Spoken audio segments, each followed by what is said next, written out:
Dear friends, our distinguished guests have arrived. Requesting you all to welcome them with a huge round of applause.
Let us begin our program today with the Sarva Sarva Dharma Dharma Fair Fair song. song.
Thank you, friends, for that beautiful prayer. A very good morning to one and all present present here. here.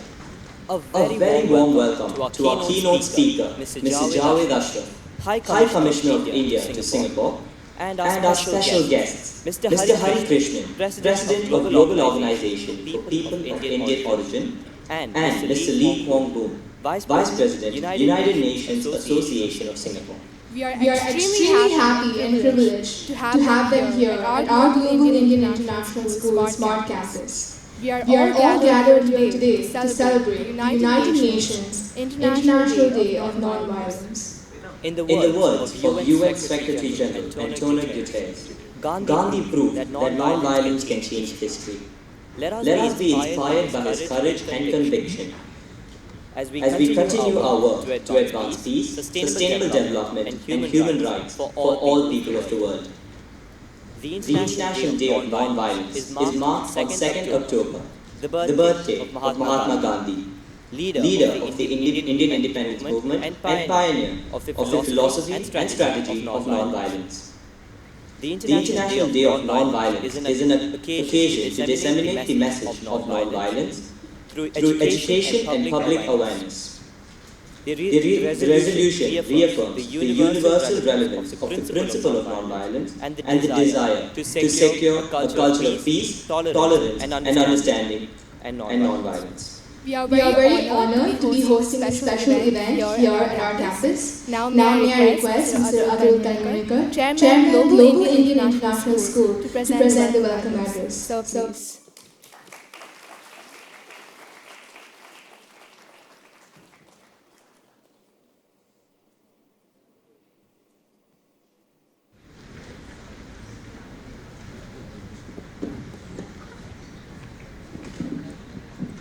A very good morning to all of you.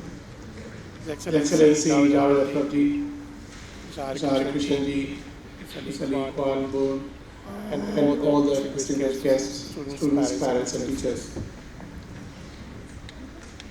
It's a rather momentous occasion for us, having gathered here on a very unique development taking place around the world, which is about the beginning of celebrations of Mahatma Gandhi and particularly the 150th anniversary. The Global Indian International School has been a strong advocate of Mahatma Gandhi's teachings, values, and thoughts for our next generation. Many students across the world would usually ask, who's this man? Few knew him, few did not know much about him, and many were ignorant about him. And I don't say this with a pinch of salt, but I say this because of the awareness of Mahatma Gandhi that existed outside India. People in India would have the pleasure of experiencing Mahatma Gandhi through the daily interactions of currency notes or the various teachings and activities which are promoted throughout India. But for people outside India, it used to be always a challenge. So I'm glad that this was seen as a great opportunity by OPO, by GIIS, and by the High Commission, who for the last 17, 18 years have been consistently celebrating the Mahatma Gandhi's anniversary on 2nd October every year. The most undefinable messages of Mahatma Gandhi has been that of nonviolence and peace. And the message has now become timeless and forever relevant. In today's world, one of the most important universal values that we can teach our future generations is to harmoniously coexist with each other and cherish the religious and cultural diversities.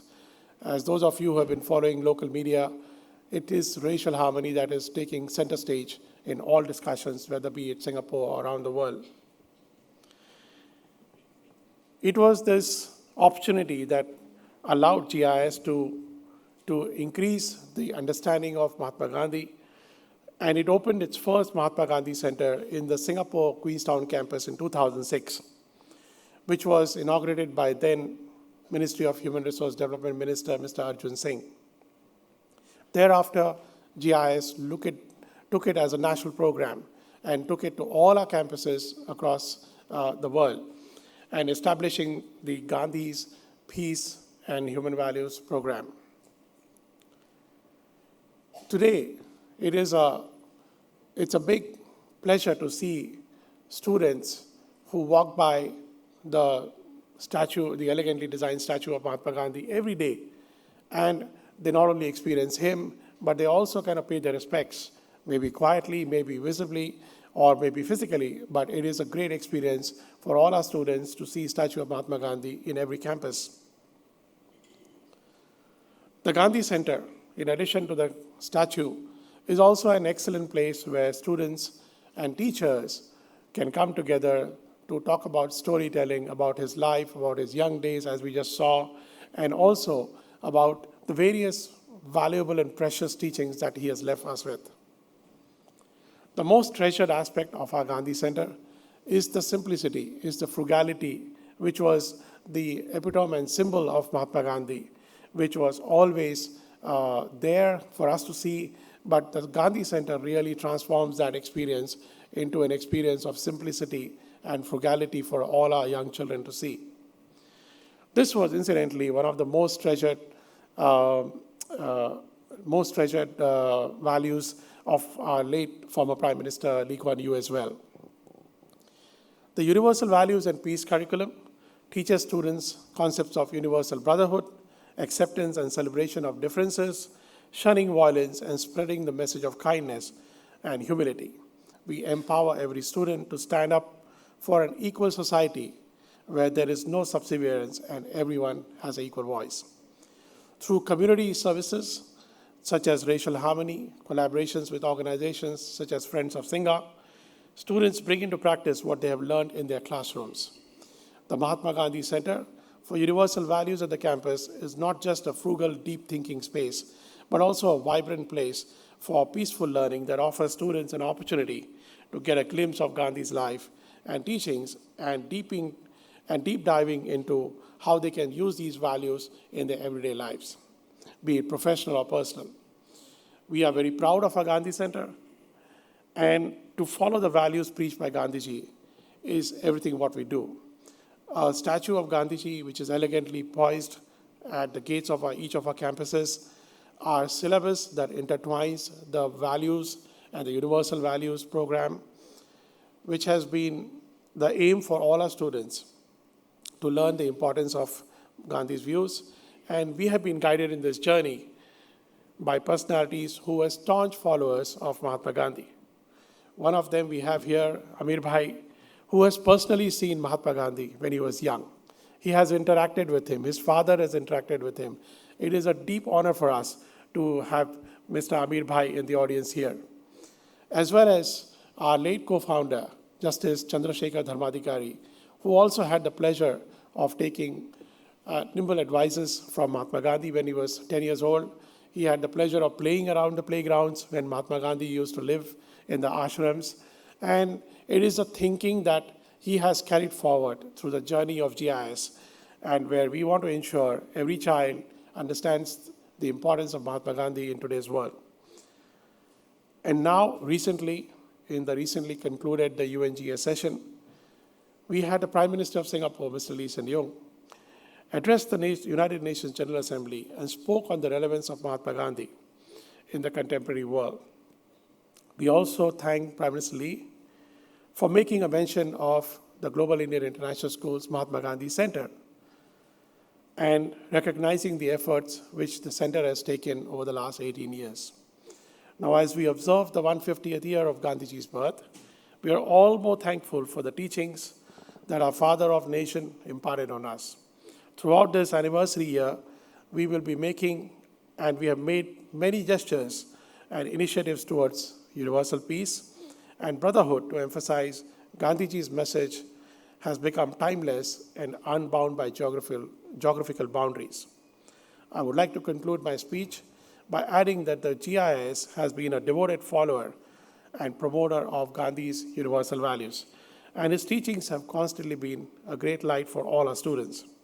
By following Gandhi's universal values, we do not look into the past, but progress towards a futuristic world that needs us to unite on the lines of Sarvadharma, as we just saw the 5 children, giving a beautiful rendition of Sarvadharma prayer, and to develop a respect for all religions, racial harmony, bringing stronger understanding of cultural sensitivities, and grow together in a harmonious world.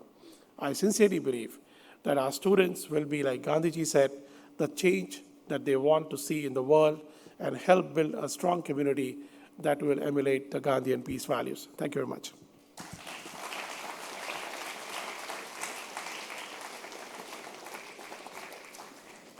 Thank you, sir. May I now request Mr. Hari Krishnan, President of Global Organization for People of Indian Origin, to please come up to deliver his address to the audience. Sir, please.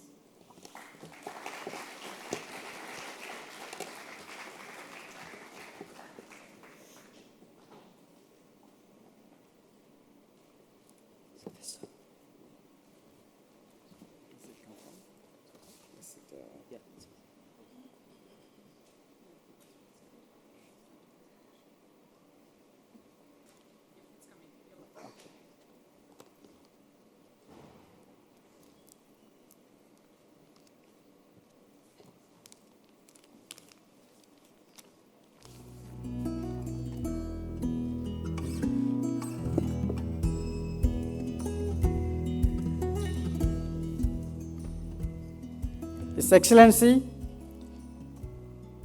Jawad Ashraf, the Chairman of GIIS, Mr. Atul Tamurnikar, Mr. Lee Kwang Boon, distinguished guests, teachers, students, a very good morning to all of you.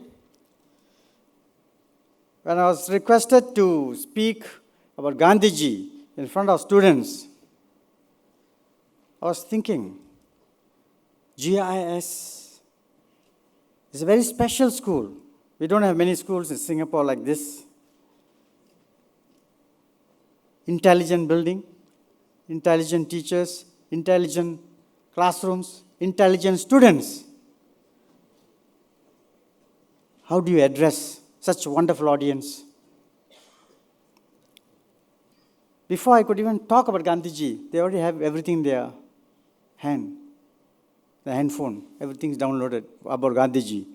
So at one point, I asked one student, do you know this? Pop, he gives me the answer on the spot. So I'm very happy to meet all the students here, wonderful students.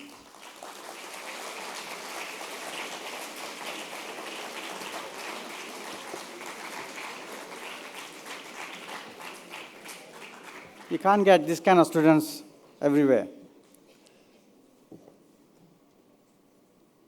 When we talk about Gandhiji, most people think of him as a man of peace, who brought peace not only to India, throughout the whole world, the globe. A man, a great thinker, a man of strength.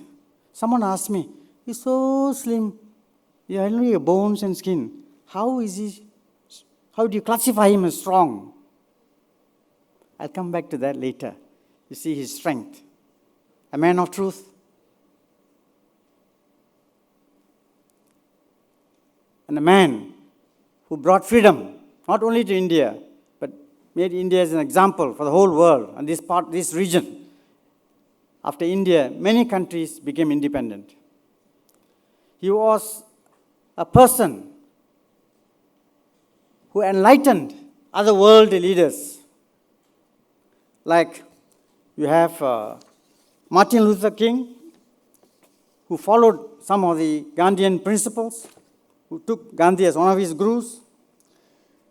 We had Nelson Mandela from South Africa, who had similar experiences like what we had in India and Gandhiji, who took Gandhiji as his hero and followed his steps, a non-violence step. Non-violence has become the word of the day.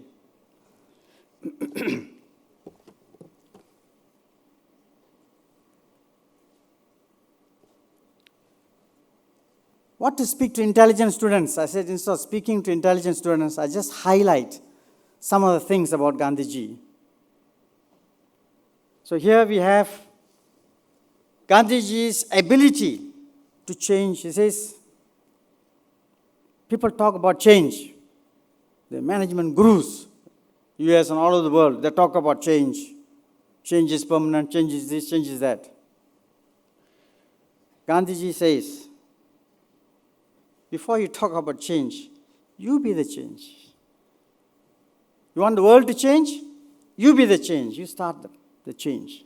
So this is a very simple thing you may think of, but it has a great meaning. You be the change for the world to change.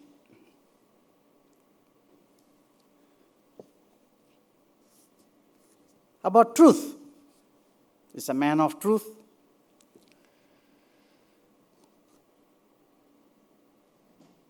Is truth that important to each one of you?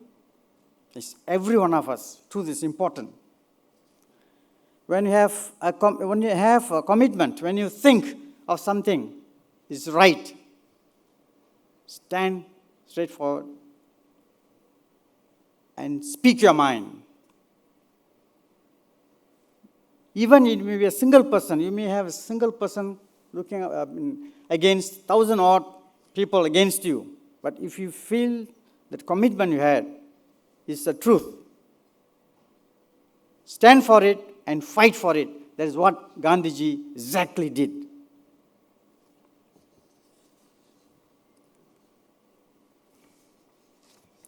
For students, you are saying something very unique. The students don't like to be advised. He says, for learning, learn as though you're going to die tomorrow. No, as though you're going to live forever. Learn as though you're going to live forever. That means lifelong learning, continuous learning. The importance of learning, he emphasizes just two phrases. You learn as though you're going to live forever.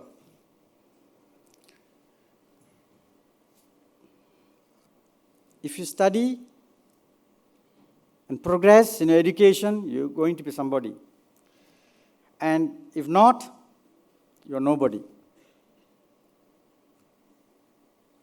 You are the person who decide your destiny. So what you want to be tomorrow, you decide today.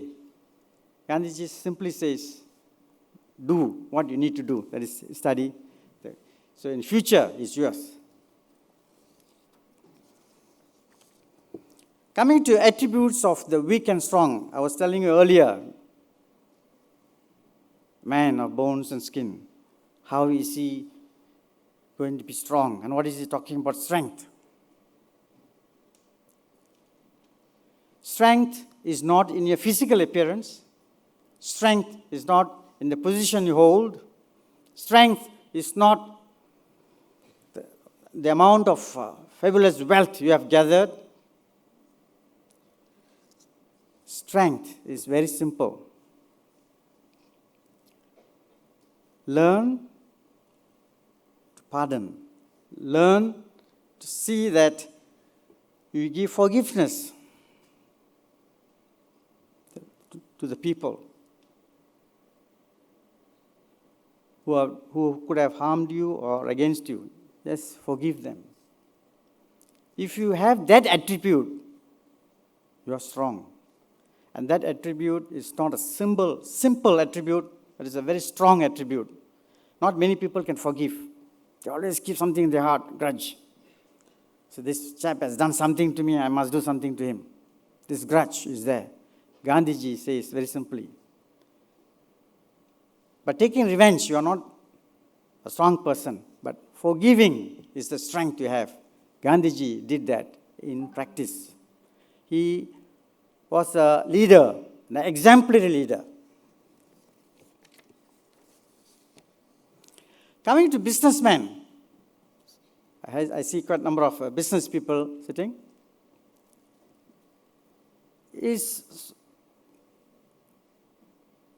advice to you is very simple. Don't treat your customer as though that he owes you something. Your customer is the person who pays your salary. He's part of you. It's not a different distinguished person, different person. It's part of your business. If there's no customer, you don't have a business. Nobody's going to pay your salary. So treat the customer as the king. So if you go to some restaurants and some places, do they treat you like a king? If they treat you like a king, well, you go there again, you give them tips. If they don't, well, they lose their business. What is the most important thing Gandhi did? The East India Company, a British company, was able to conquer and keep in their hands India for hundreds of years. How is it possible? A simple company, British company, controls India for such a long period of time. It's one single weakness they found in the Indians.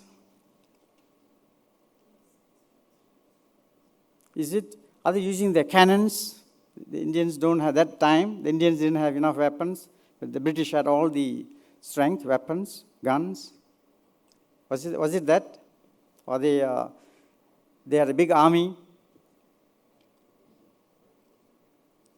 The British found that the Indians had a weakness, Achilles' heel. What was that? Gandhiji was able to cipher that. And Gandhiji found out exactly how the British are ruling India. Some will say they divide and rule, but there's more than that. Gandhiji was able to see, as a lawyer, he practiced in South Africa for 20 years and he had a very excellent practice. He used to wear a full suit and comes out in a grandeur. But when he came to India, he was wearing a simple clothing and became a simple man, simple citizen. He found out that the British were controlling India just for a simple thing, salt. We all need to take salt. That was a weakness the British found in the Indians and controlled salt as an item. That was Achilles' heel. Gandhiji found out that is where he started his campaign, salt campaign. His strength is not as a political strength, the political party he had. His strength is not just because he's a lawyer. His strength was spotting that weakness and to see that the weakness is eliminated. So when he started the salt march, that is where he made the Westerners feel small. Normally they say the Asians, the Westerners, they come in, they say Indians, oh, they're barbarians, if you see the old history. But Gandhiji proved that the Westerners are barbarians, the Indians are not. Because the behavior, the way they behaved, Gandhiji applied non-violence against the British. So everyone will walk and then he get hit. They fall, then the ambulance will take them out, then the next person goes in online. One after the other, they went in and they got smashed by the British police and the army. So this is where he brought in the non-violence and made the Westerners shameful. And that was his strength that made Indians proud and they brought independence to India. That salt campaign, that was his strength. That made him great. So the peace-loving Gandhiji, with this campaign became the great Mahatma. How it happened, I'm going to show a short video of the man's strength and which brought in independence to India and in turn brought independence to other parts of the world. Please relax and watch the video for a short video. Thank you.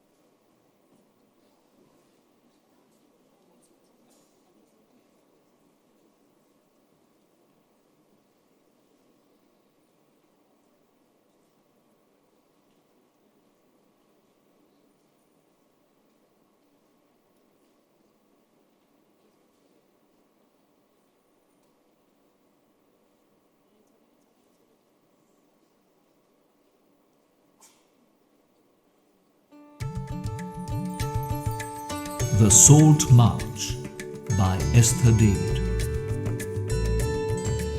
Starting in 1835, when provinces in India increasingly came under British rule, the British imposed a tax on Indian salt and a series of salt laws. The tax raised the price of Indian salt and made it difficult for Indians, especially poor people, to buy the salt they needed.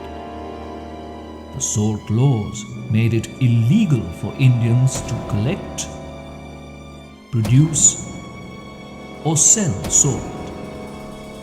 Anyone who produced or sold salt in India outside of the British could be imprisoned for 6 months.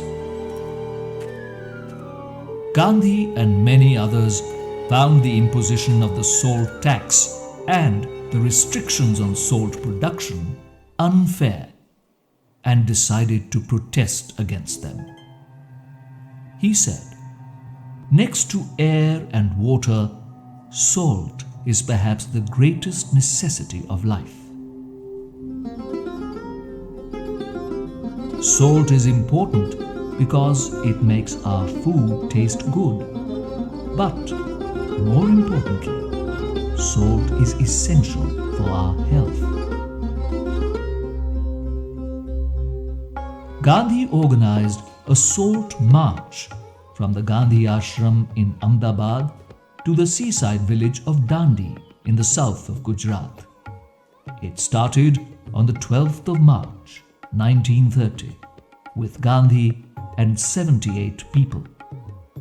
We know them as freedom fighters because they struggled not only against unfair laws but also for Indian freedom from British rule.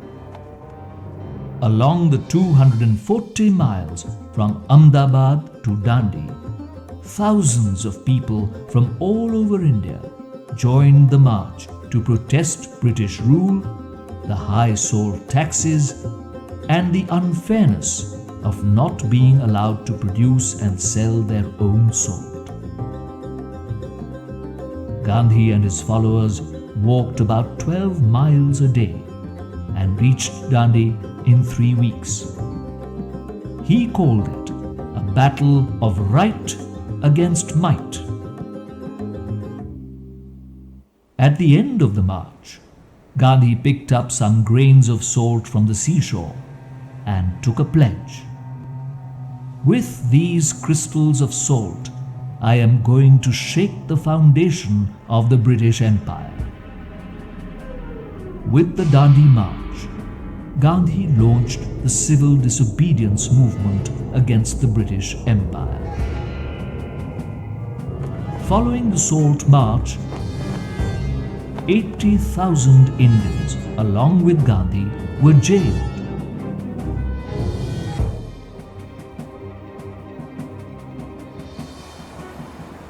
But the British administration eventually relented and invited Gandhi to London to discuss reforms in India.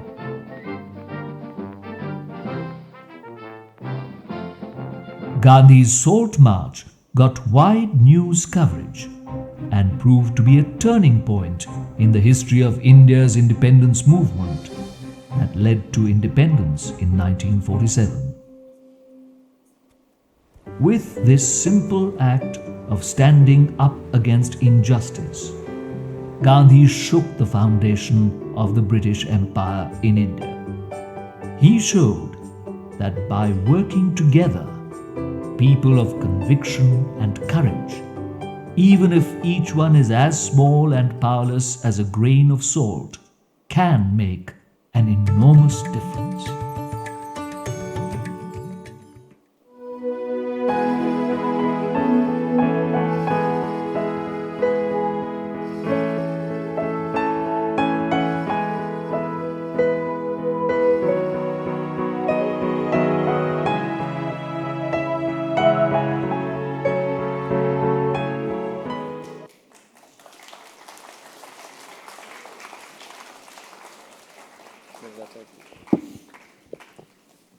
Thank you very much, sir, for your words of inspiration and reiterating the core Gandhian values.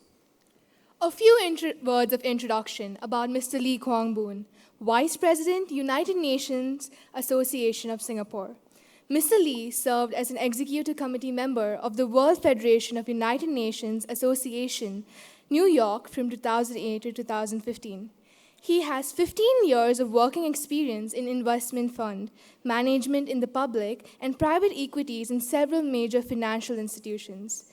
Mr. Lee has a long-standing interest in the United Nations and its development, and in encouraging students and youths to become active within their community and aspire to be global citizens for the United Nations.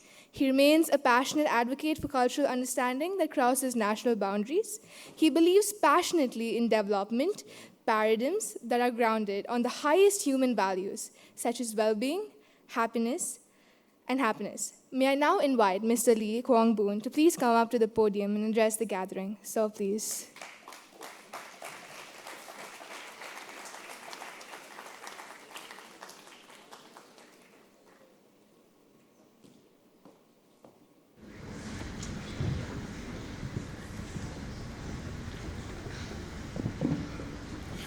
Namaskar. Good morning. Good morning, everyone.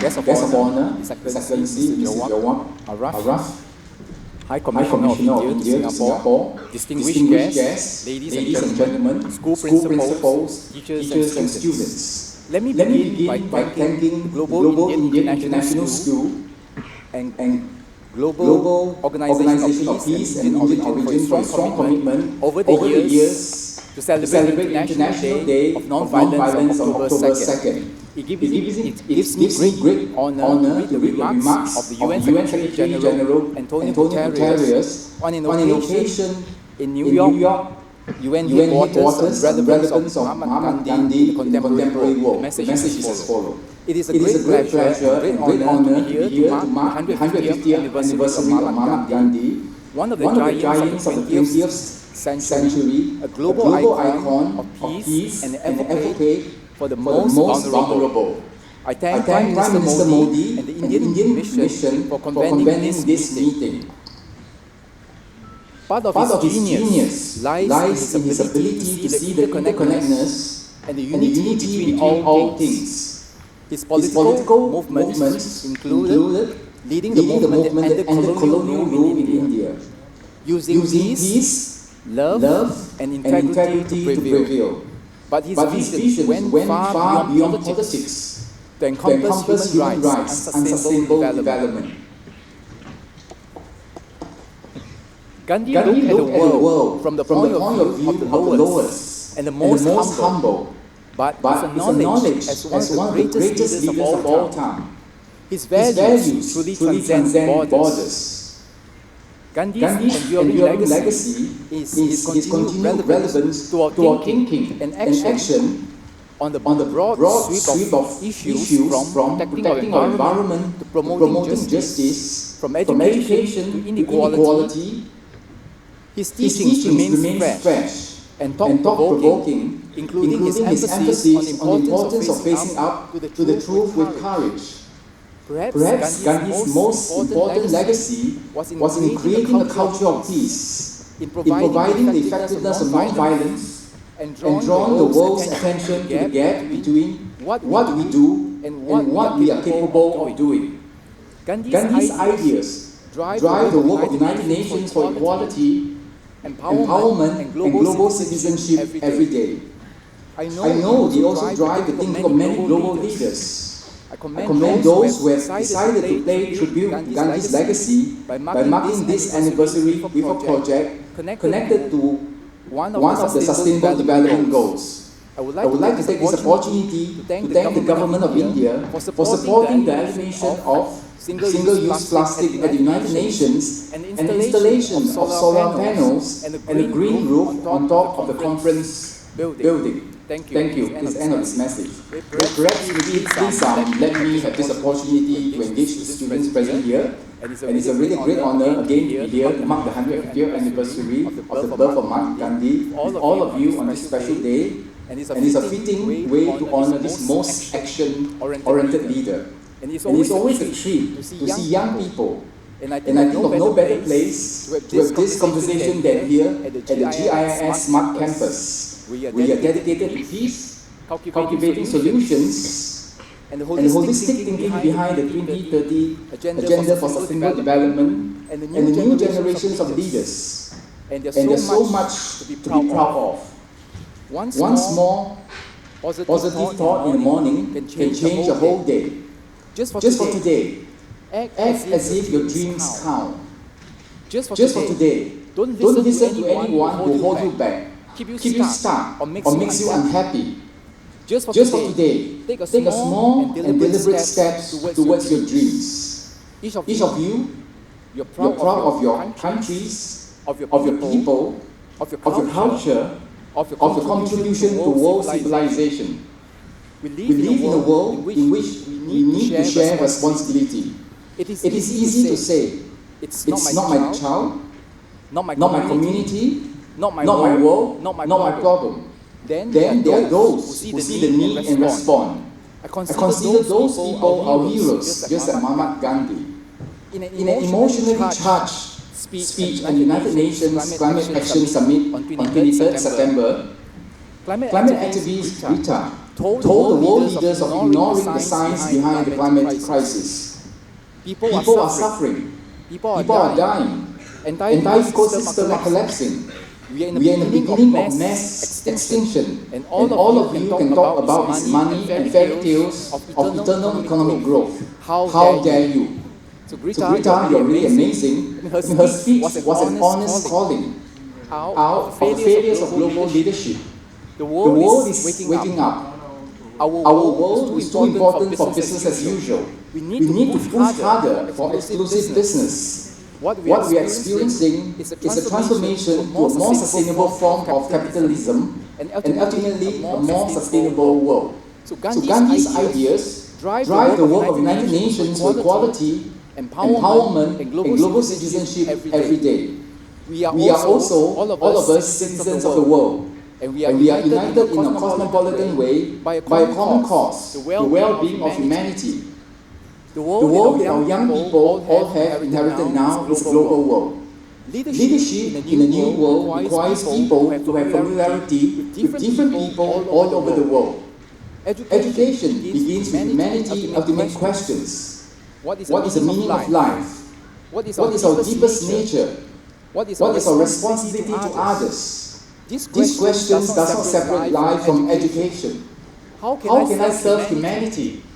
That's life's biggest and most important questions. When you work towards something greater than yourself, you will find meaning, you will find purpose. So the question I hope you will carry forward from here is how will you serve humanity? In this close singularity world, a new paradigm, when you have to rethink what is human, what is right, what is wrong, and what is society. Our leaders will need to have a big heart, the heart of thinking about its citizens, society, the environment of ours, the ecosystem of the world, and moral leadership. The great Nelson Mandela once said, sometimes it falls upon the generations to be great, and you can be that generations. It is easy to feel, but it's much harder to actually do something about. And it's even more harder to dedicate your life to creating a more just society. The responsibility is immense, but so is the opportunity. I'm optimistic because I believe in your generations, your passion, your journey to serve humanity. Practical advice offered. So it is a provocation, an invitation to reflect and imagine a better world for all. We can continue living flourishing lives despite the disruption and transformation around us. Instead of telling you why I'm hopeful about the future, I flip the question. Given the scenario the world now facing, how can we help each other to be hopeful? We can, if we can design strategies to help people struggle less and to thrive more, so that day by day we are more hopeful, even confident about the future. This is my little advice for all you students here. It takes the view that it is up to us to create a future that is better than the one today. It is a world now. You must have the courage to change it for the better. Only by working together, we can be in a position to hand over a healthy and sustainable planet to future generations. So do well and do good. Then you are a true human being. I wish you all well in your studies and the capacity to fully understand and make living in our hearts the thinking and teaching of Gandhi. So may you continue to put out the best in your life. I thank you for the gracious floor given to me and for your kind invitation. Thank you.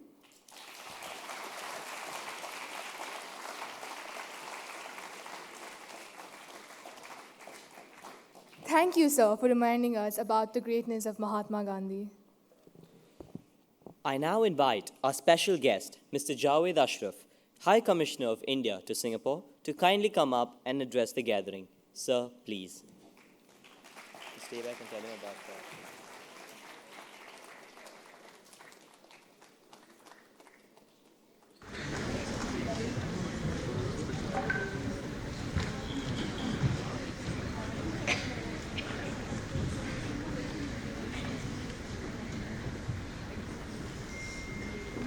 Good morning, everyone. By now, I think you're all full of Mahatma Gandhi, so I was really wondering, what am I going to say to you?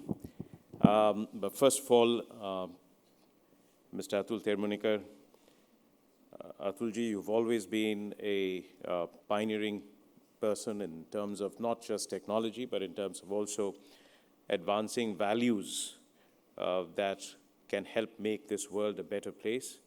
And you've been a source of great inspiration for your teachers and for the students here in the school. This is, I think, just a little while back, a few weeks back actually, that I was here for the tree planting, again on the occasion of the 150th birth anniversary celebrations of Mahatma Gandhi. So it's always a great pleasure to return to the school. It reminds me always of what a school ought to be, not just a place of learning skills, acquiring knowledge, but also a place for imbibing the values that matter most to this world. Also like to Mr. Hari Krishnan, thank you for a very fine presentation. It was, again, issues that should matter to the children over here. You've raised important points about change, about truth, about strength, forgiveness, and all that sometimes are important in building the character of students and of leaders of the future. Mr. Lee Kwang Boon, you yourself embody the message that you spoke about today, about living a life beyond your own self, serving the larger cause of humanity. That was exactly the message that Mahatma Gandhi spoke about. And in the work that you're now doing with the United Nations organization here in Singapore, you're actually doing a great service to this world. To the students, the faculty, again, it's a great pleasure to be here. This is a day that is important, not just for India, for the rest of the world. As you're aware that in 2007, the United Nations United Nations adopted a resolution to declare October 2nd, the birthday of Mahatma Gandhi, as the International Day of Nonviolence. It is a decision which was taken unanimously by all the 193 member states of the United Nations. Today it's also special because it is the 150th birth anniversary of Mahatma Gandhi. And in the course of this year, you see extraordinary celebrations around the world. There are 65 countries that have or are in the process of issuing stamps to commemorate this occasion. We expect many more to join. So imagine 65, 70 countries around the world are issuing stamps to commemorate this occasion.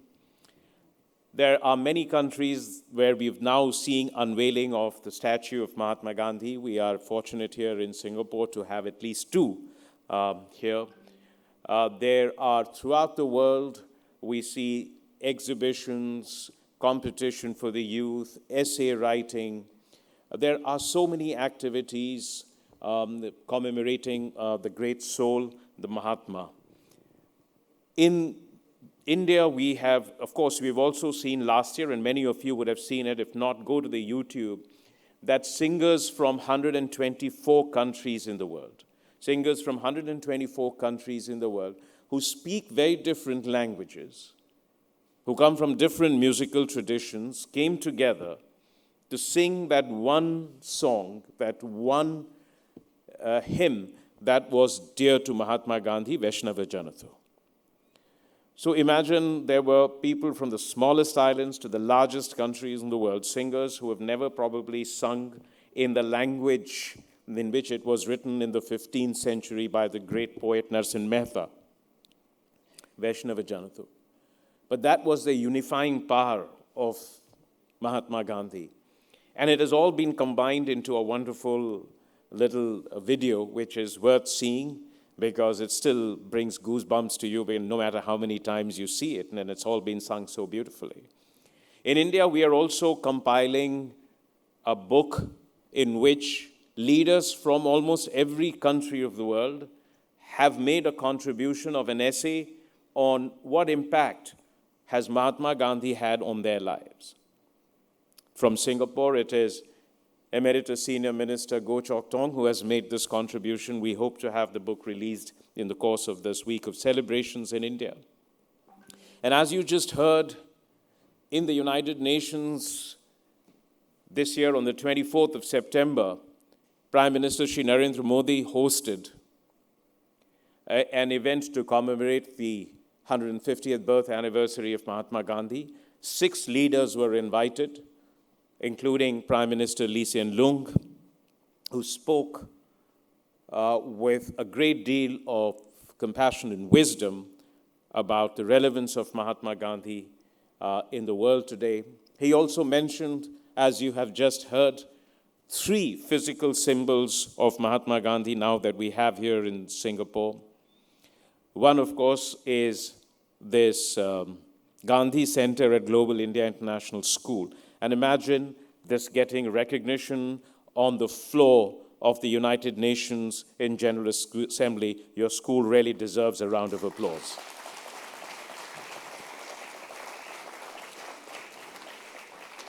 I don't know how many schools in the world have got a mention like that, but we also mentioned a statue that stands in the Gandhi Hall in Little India. And we have a person here today, Amir Ali Juma Boy, a venerable statesman, a citizen of Singapore, who not only has had the privilege of meeting Mahatma Gandhi, and I mean, we were all wish we had had that opportunity to have met the great man, but it was his father who rallied the people in Singapore to do what we call crowdfunding today. And it was an enormous response here in Singapore in 1953 to raise money to build a statue. Now, he could have done it himself, that we know. But he wanted the entire community to be involved in it. And this is one important message that I will come to later about Mahatma Gandhi. So those of you who've been to Gandhi Hall would know that a statue stands, and we owe a debt of gratitude to the Jumaboy family and to the Indians who lived here and other Singaporeans across race, religion, across different backgrounds who came together to contribute to it. But there was the third symbol that he referred to, which to all of you may have come as a surprise, that a portion of the ashes of Mahatma Gandhi was brought to Singapore in March 1948, and it was immersed here 2 miles from the tip of Singapore, southern tip of Singapore, which is off Clifford Pier. Now, why did the ashes come here, and just imagine in those days, a little small urn was laid with respect in Victoria Concert Hall for 3 days. People paid respects. It also went through the Malay Peninsula and came back. 10,000 people cutting across every religion and race in Singapore joined the procession, which carried the urn to Clifford Pier for the immersion. People got into boats, took the urn into the sea, and after the immersion of the ashes, during which a plane swooped low to shower rose petals on the urn from high above, people actually drank water from the sea after the ashes had been immersed in a show of reverence, homage, and grief for a person who had never been to Singapore, never been to Malay Peninsula. But this is an important reminder that an idea has a power, a force that goes beyond the physical limits of geography and beyond time and space. It was someone who was in India leading a freedom struggle, but also doing much more than that, that was inspiring people here in Singapore and Malay Peninsula. But it isn't just that. As we have just heard, since then, he's inspired people. He died in 1948. But after that, we see Martin Luther King Jr. taking inspiration from his methods, his ideals, his vision. We have seen Nelson Mandela do it. But here's something that you all might not know. That when I went to President Obama's office once, there is a photograph of Martin Luther King Jr., but there's also a sketch, an image of Mahatma Gandhi behind it. That when he was a senator and later when he was a president. But I remember when he was campaigning as a candidate Obama in 2007-8, he was in a school and a child asked him, who would he like to have lunch with if he had to? And the answer was Mahatma Gandhi. But then he said something else, which of course was funny, but it also says something. He says, I would have ended my lunch hungry because Mahatma Gandhi was so frugal in his habits. So throughout the world, throughout these last 70 years, he's inspired people around the world, Lech Walesa in Poland, people who were fighting the oppressive regimes in East Europe under a different political system. They were all inspired by the belief that moral strength can always outweigh physical strength. That is, you cannot win against violence by force, but you can defeat violence by simply the power of your moral strength, and that comes from many things. That comes from the practice of peace, that comes from the belief, courage in your conviction, and the willingness to stand for the truth, and to be able to sacrifice yourself for it. There were a number of times that Mahatma Gandhi went to jail. There were also a number of times he made some very difficult decisions. In early 1920s, when this non-cooperation movement, the first one that he launched, was gathering steam, there was violence in the Chauri Chaura incident that you are all aware of. That was a time any other leader would have said, this is now the time for us to raise the momentum of our opposition and of our resistance, because there's violence, our blood is boiling, and we must take revenge and we must go forward. He said, no, pull back. He pulled back from that incident. And he said, we are not ready for freedom. We are not ready for the freedom struggle yet. We have to learn the power of nonviolence. It's not an easy decision to take, but it requires a person with great clarity of thought, great conviction in his belief, but also great faith in people, great faith in humanity. And this is an important point that we must learn, because what is the relevance of Mahatma Gandhi 73 years after India has won independence? And 71 years today after he died. Shall we forget him because, after all, he won freedom for India. India is now a rising power. It is doing extremely well. That's history now. No, that is not the case. Because everything he stood for, and that is the reason why the world still remembers him, still celebrates him, still commemorating his 150th birth anniversary across every country. It is because everything he stood for remains relevant today. One, of course, is change itself. Throughout the world, we see politics is an unceasing process. There are always conflicts. There are always people trying to gain their rights, gain their freedoms, people who are fighting oppression, history's exclusions. Well, how do you bring that about? We have seen people resorting to gun and violence to overturn power or to overturn states or to overturn governments, bring about what they call revolution. But we have seen that experiment fail also. It had a time and a place, but that has also failed. So when the ideas of change you look at in the 19th and 20th century, you will see the idea that has stood the test of time is the idea of change that comes through the methods of nonviolence and peace. And today, once again, when the world is at crossroads, throughout the world you see tensions, we see dislocations, you see turmoil, see conflicts rising. The answer to that disagreement, you see now great power rivalry coming up. The answer is simply, and that is important in your daily life too, is that I can disagree, but I can bring about that change peacefully through dialogue, through resistance that can blunt the biggest force. And that resistance was constructive. It was not obstructive. It was only what was immoral. It was not against the person, never against the government, never against the British people. It was against the ideas, the principles, the laws that were seen by Mahatma Gandhi as unjust. And it is important to bear that in mind. Even today, when you have disagreements in your class, disagreements with your friend, you should oppose only the issue, not the person.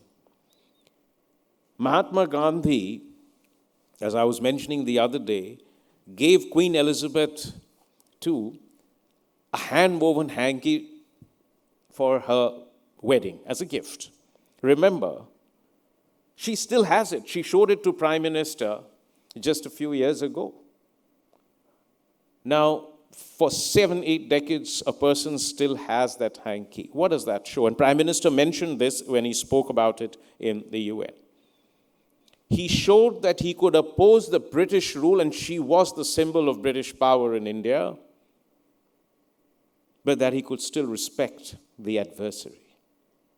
That came from that deep sense of nonviolence and sense of unity of the cosmos, which is why he also said that a nation should be judged by not how it treats its people, but how it treats its animals. Because when you speak of the idea of nonviolence, when you speak of the idea of ahimsa and peace, then you must have a holistic vision of it. And this is that your adversary is also worthy of respect. His actions may not be that you can oppose, but not that person. And this is a lesson that all of you must in your own practical life. Because I know as students, you can all have disagreements between yourself, with your teachers, sometimes with your parents as well. But how do you resolve those issues is very, very important. But the second important thing that you have to remember is that Mahatma Gandhi was not just speaking for India's political freedom.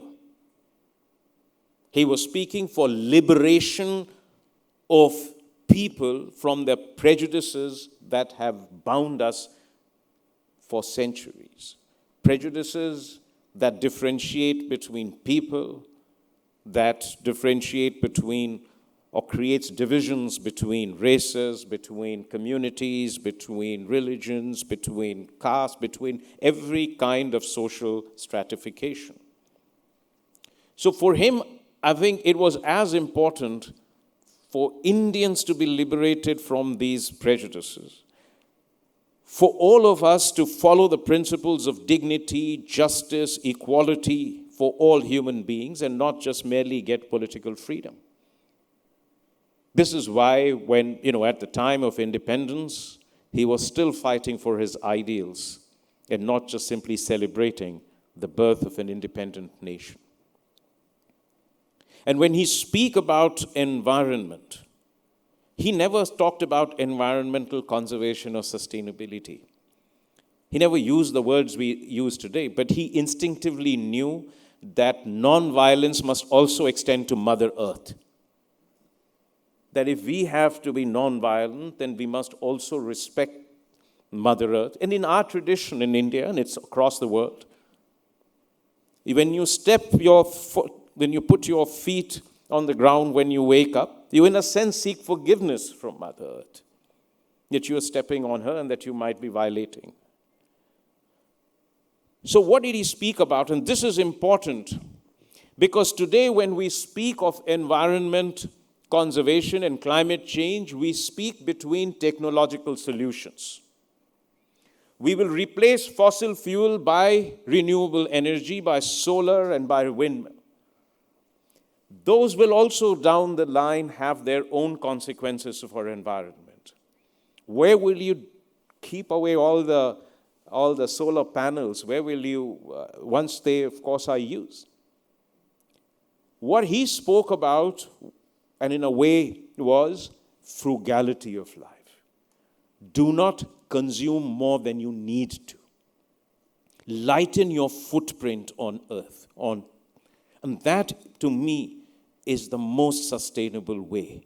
And I know the millennials today do that. They often tell their parents, why are we doing what? Why should we need to do this? Or why should we be so extravagant? So if you change your lifestyles, the cleanest air and the cleanest energy is the energy that is not consumed, really. If you consume less, you will be doing a great service for. And it doesn't mean that your economies are going to suffer. The character of the economy will change. And that brings me to the next point, which is I'm trying to link his entire holistic vision. He spoke about the idea of Sarvodaya. So what does Sarvodaya mean? Upliftment of all. Just as we know that Pandit Deen Dayal Upadhyaya spoke about Antodaya. That is, concern for the person at the end of the queue, end of the pecking order. And Mahatma Gandhi spoke about Sarvodaya. That is, upliftment of all. And today, in this age of globalization also, we've seen great prosperity. We are seeing rising education levels. We are seeing improvement in health standards. The world has never seen as much prosperity as we have seen now. But also see what is happening, inequality. Why is there so much tension around the world? Because there are many who have been bypassed by these forces of globalization, many who have lost out in it. And for Mahatma Gandhi, the notion of economic development was an inclusive one, where a village unit was as important as the big industry. In fact, he felt that if you make villages self-reliant, you wouldn't need to deal with the big challenges that we face today. Again, he was prescient in the way he looked ahead at the future. So today we speak of small-scale industries, cottage industries. Singapore also speaks of SMEs as the driver of employment and innovation and growth. India speaks that. That is what he was talking about. And also about trusteeship, a relationship between business and society in which the business did not see itself working in a manner that it was gaining at the expense of society, or to create an adversarial relationship between society and business, but to make a relationship of trust between them. That you are doing this, your capital is the trust that the society has replaced in you. And if you think of business and society in that context today, you will see a world that is far more sustainable even in business economic terms, and a world in which there's much more inclusion. And I have often wondered how our management schools can get away sometimes from the Anglo-Saxon traditions of management. I went to an MBA school myself. But can we look at way in which Gandhian principles of economics can become relevant today? Because if you do that, you will also be dealing with the environmental challenges in the way the economics is structured. But something that is more important, today, everyone protests against big state, right? We don't want a big government. We don't want a big state. Mahatma Gandhi was the first one to talk about it. He felt that human beings can take responsibility for themselves. That if you, in fact, I think minimum government, maximum governance, the slogan of our Prime Minister, in some sense, goes back to the idea of Mahatma Gandhi. The capacity for self-governance will reduce the role of state. Because again, it comes back to the point I made, faith in people. And what does that mean? One of his greatest signs, one of his greatest attributes as a leader, we've heard about how his own life embodied what he preached. That he wasn't a hypocrite, preaching something else, doing something else. He was perhaps harshest on himself. Most savagely harsh on himself in the way he dressed, ate, the way he lived, the way he practiced his life. So that is a great sign of a leader when you are able to do your own lifestyle, your own life becomes a message in itself, a mission in itself. You don't have to say anything. People will look at you and say, here's this young man I'll be inspired by. But there's something else which you must understand about his leadership skill. Before he came onto the freedom movement, 1915 is when he returned, January the 9th, 1915, from South Africa. Freedom movement was an elite preoccupation. There were a few leaders who were enlightened, who had studied in Britain and who had come back, and they were fighting for, and with good intentions. But he's the one who made it into a mass movement. One was his ability to communicate with people. But the other thing is, and this is important for each of you to become leaders, is your real leadership skill lies in empowering people and inspiring them to change. Dandi March you just heard about was a movement, not just something that was a protest against the salt law. What it did was, it inspired thousands and thousands and hundreds of thousands of people to take their destiny in their own hand. And it is why India's freedom movement was so successful. It wasn't just maybe his leadership, but it was his ability to inspire people to rise to a cause. And today, when we speak of this great transformation taking place in India, the Swachh Bharat Abhiyan, water in every tap, bank accounts for everyone, rural houses for over every head. These are movements that are being driven more and more by the people of India. These are successful today because people have taken ownership of these. So leadership for all of you must not just be your ability to articulate, your knowledge, your courage, your willingness to stand for truth, for justice. If someone in your school is being bullied, can you just look away or do you stand for that person? but also in your ability to inspire others to a higher cause. That is what Mahatma Gandhi did, and that is why people still believe that his method of non-violence, his belief in Sarvodaya remains a very important message today.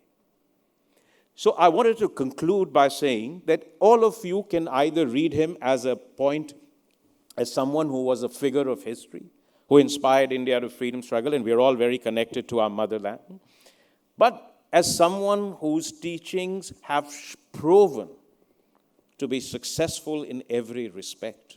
The social changes you see in India, the foundational principles of our constitution owe themselves to the moral principles of Mahatma Gandhi. The fundamental rights, non-discrimination, equality of all, these are all things that came from him. So change is possible through the most peaceful means. And change is possible even against the most gargantuan problem in the world. That is a lesson you can take from here. How else would he have defeated the greatest empire in human history and brought about the changes that he did that still inspire people? But there is something else you must understand, and that's relevant for you as you seek into the world. We must, of course, acquire the best knowledge, the best skills in the world. We must also have the attitude to be the best. But none of this is enough without values. Values is what you must take away with you to be the true leaders in this world. Values in which you have dignity for every person, regardless of where the person stands in the hierarchy. The weakest to the stronger, you treat this with the same dignity. And you will get respect even from the strongest when you can stand with that courage that you can treat everyone equally. Compassion for the weakest. A desire that if I can make a small contribution to the life of another, I'll have made a difference. Always in your work, stand for truth, integrity, justice, fair play.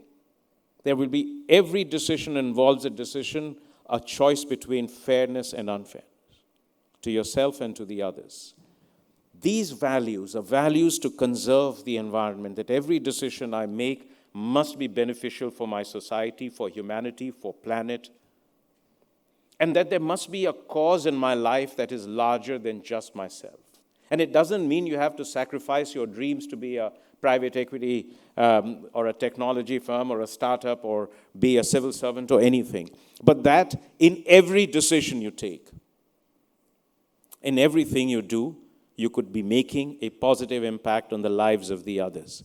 And that is a simple message that you must learn from the life of Mahatma Gandhi and from a wonderful school that you all belong to, where values are as important as your knowledge and your skills. It's a great pleasure to be back in GIIS today. And once again, I am reminded of the number of times I've come here for causes other than education, for something that has always meant something for Singapore society, for Singapore and India, and for India. So these are the values that will be part of your life as you grow and take your own positions in this world. Thank you very much. Thank you.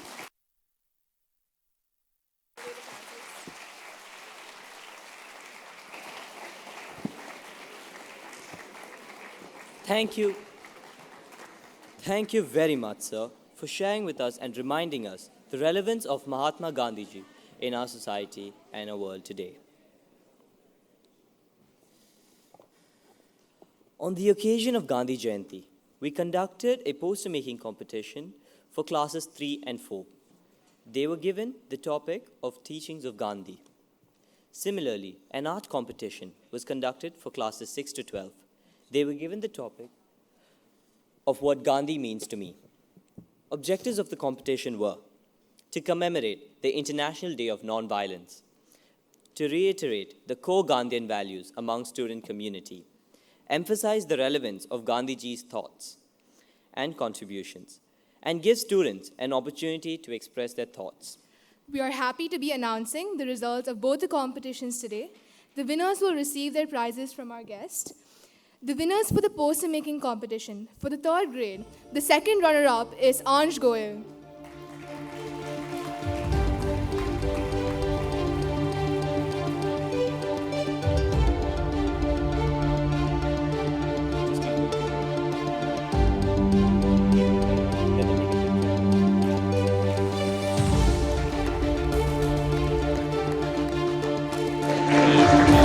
runner-up is Rian Ahmed.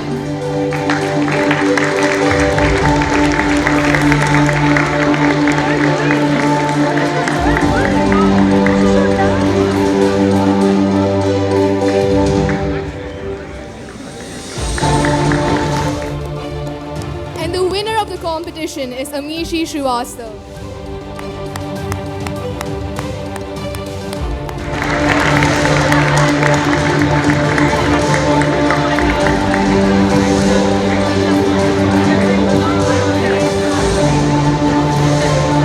For the fourth grade, the second runner-up is Venus Balla.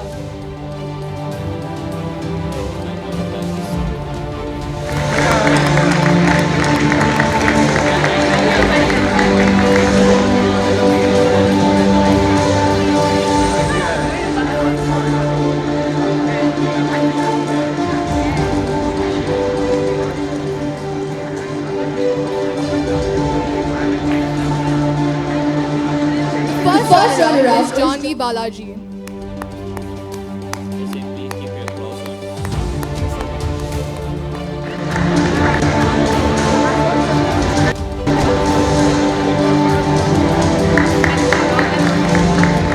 The winner of the competition is Meher Singh. Can we please have a round of applause?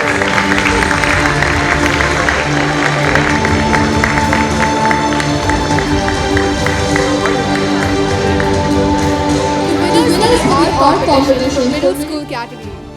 The second runner-up is Devanshab Hazarika.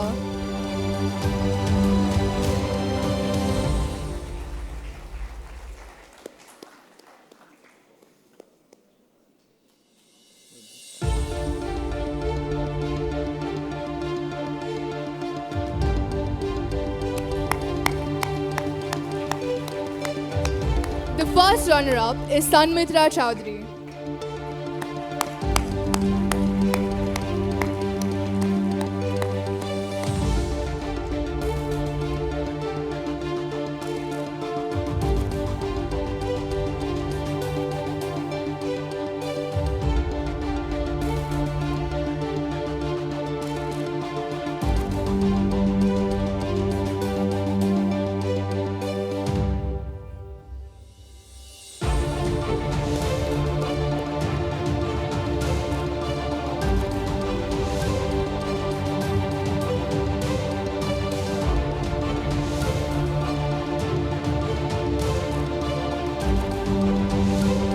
And the winner of the competition is Anshita Kharbanda.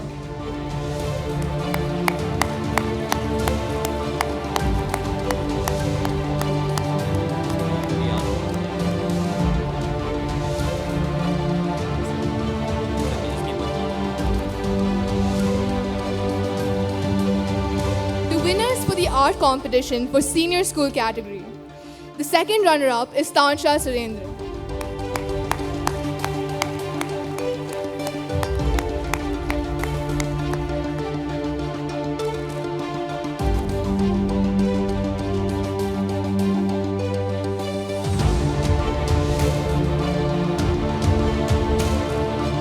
The first runner-up is Srinidhi Sendil Kumar.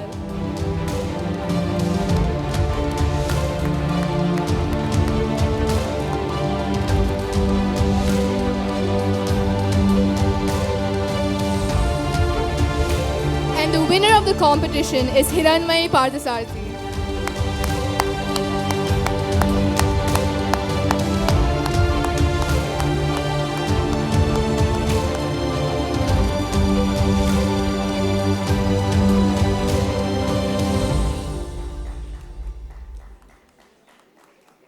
Congratulations to all the winners. May I now request our chairman and co-founder, Mr. Atul Tirmunika, to kindly come up on stage and felicitate our guest.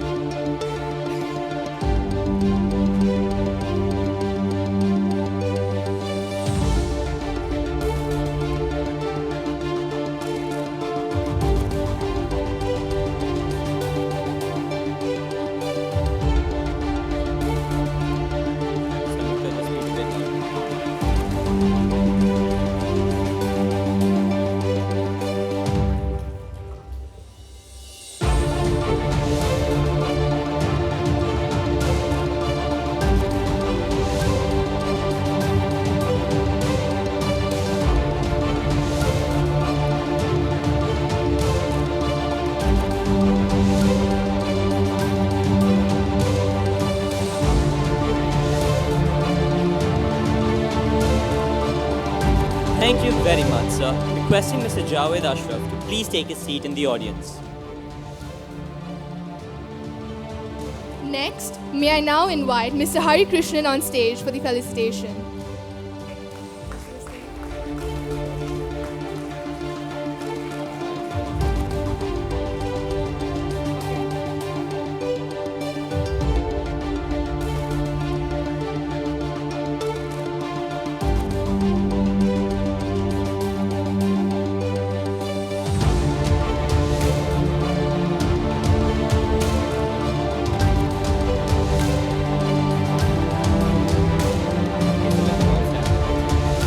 So there's no last line of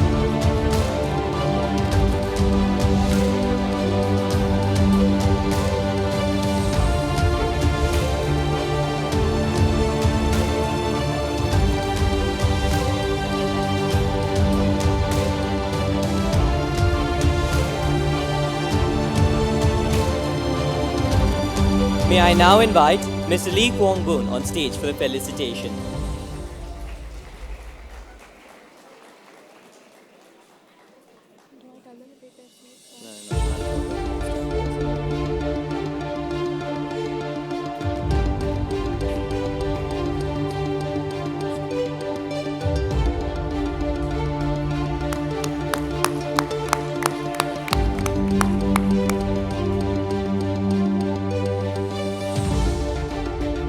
Not on stage, just on stage. Just take off the on stage. Moving on, may I now invite Mr. Hari Krishnan, President of Global Organization for People of Indian Origin, to please present a memento to Mr. Javed Ashraf.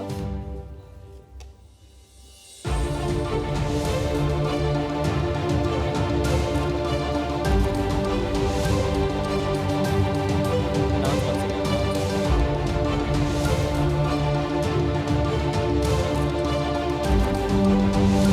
Moving on, may I now invite Mr. Hari Krishnan to present a memento to Mr. Javed Ashraf.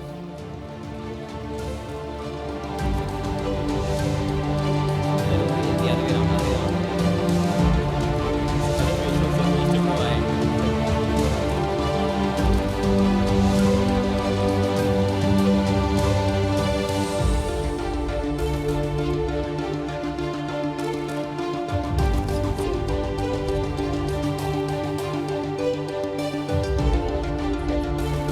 And we also have Amir Bhai on stage, please. Please come, sir.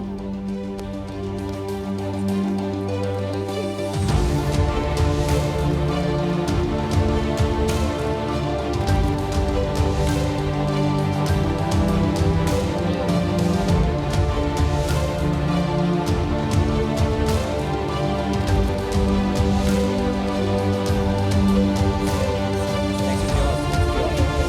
That's it, Hari Krishnan.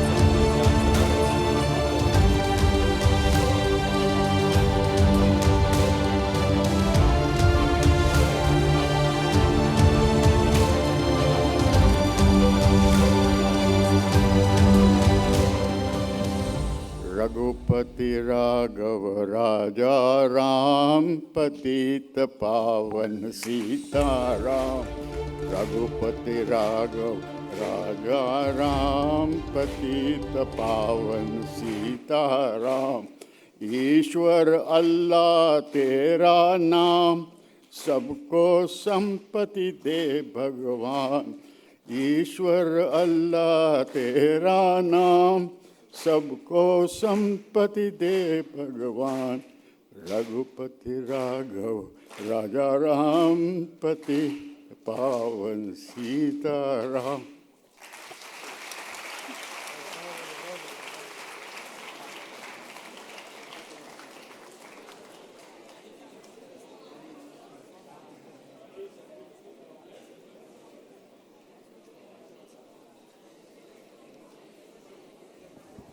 Outside line.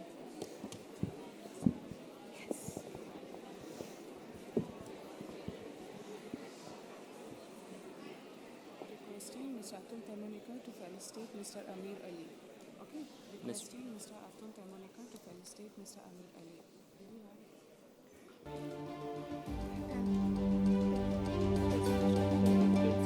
it? Requesting Mr. Atul Temunikar to felicitate Mr. Amir Ali. Amir Ali. I don't know the name. Is it Amir?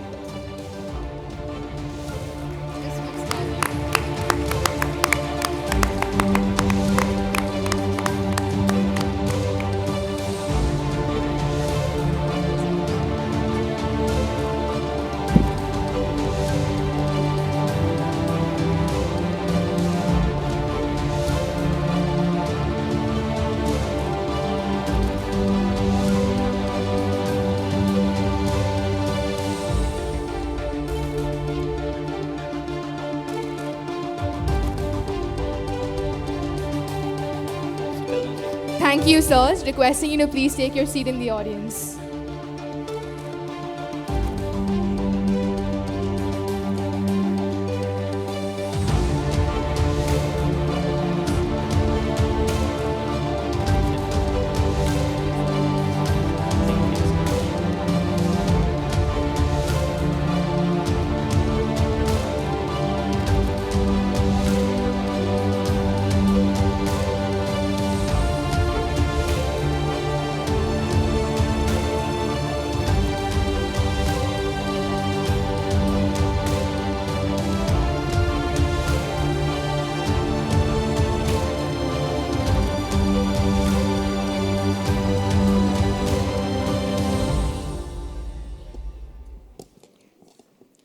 May I now invite Mr. Chandamohan on stage to propose the vote of thanks.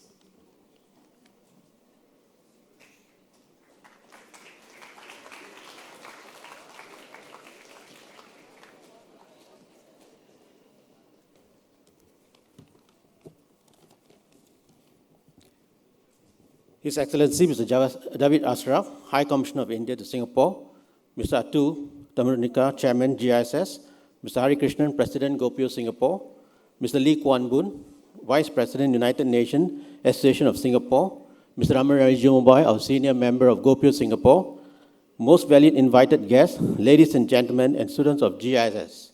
It is my privilege to be asked to propose a vote of thanks on this occasion.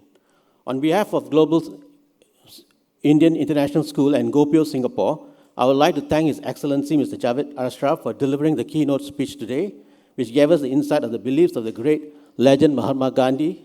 Thank you, sir. Special thanks to Mr. Atul Ji for promoting Gandhi Jayanti's values in Singapore. I see him as the second Mr. Amir Ali Jumaboy, who is actually promoting these values in Singapore and bringing great values for Gandhi values itself. Special thanks to Mr. Hari Krishna to spread the principles of Gandhiji today on change, leadership, and also on forgiveness for the students and driving them a message to take back. I also like to thank Mr. Lee Kuan Boon for delivering the special message from United Nations on this special occasion, the UN International Day of Nonviolence and 150th birth anniversary of Mahatma Gandhi celebrations. I dare to say that the audience and me are inspired by all your excellent speeches today and your sharing of Mahatma Gandhi's beliefs and teachings in a short 1 hour period. I guess this occasion has achieved the message, and I like to quote Gandhiji: if you want to reach real peace in this world, start educating the children. Unquote. I guess that's what we have done today, bringing the Gandhi's principles to all the students of GIIS, which was coined as intelligent students by President GOPIO Singapore. I would also like to express my sincere gratitude to the young and talented GIIS team who gave the Dharma Prayer song performance earlier today, and to the two MCs, Shyam and Samithya, for taking us through the event. I congratulate the teachers for bringing out the talents of these students. Ladies and gentlemen, an event like this cannot happen overnight.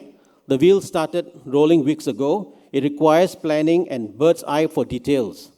We have been fortunate enough to be backed by a team of very motivated and dedicated people to put this event together. Again, I'd like to share a quote of Gandhiji: the best way to find yourself is to lose yourself in the service of others. Unquote. And that's what these people have done today in organizing this event. Taking this opportunity, I would like to thank Mr. Kastov, CEO of GIS, the principal of GIS, Ms. Melissa, Ms. Mamta, Ms. Sarita, and the entire GIS team to put together this event, together with Mr. Amiral Jimboy, Mr. Rajesh Kumar, Mr. Sheikh Ali, Mr. Tushar, and the entire GoPio team for their hard work in organizing this event. I cannot thank everyone enough for their involvement and their willingness to take on the completion of tasks beyond their comfort zone. Last but not least, I would like to thank you, ladies and gentlemen, and students of GISS of your attendance today to make this event a very special one. A very big thank you to all of you. See you really soon. Thank you.